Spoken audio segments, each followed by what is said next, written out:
Hi, madlang peps.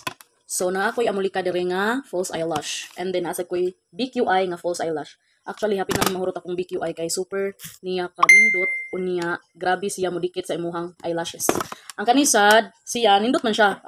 Glue-free siya nga eyelash. As in, naana siya glue gani. Pero, dili lang kayo ko ganahan sa iyaha kay naanad man ko sa BQI nga ang iyahang glue gani. Kanang as in, ana jud ba? Kanang as in, daghan-daghan gani.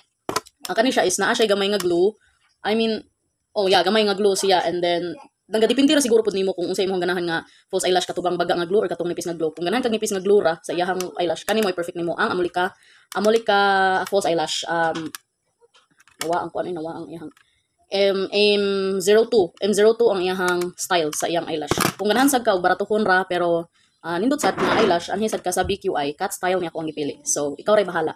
Okay, pero ang ako ang himuan nga video karon is dili kani siya kay kapila naman kung himuan niya video. So kani mo ako ang himuan ng video karon kung unsaon pagtaod og unsaon pag kanang butang niya. So click the yellow basket na kung ganahan ka nga mo order sa Amolika eyelash. Bye. Okay ra ka?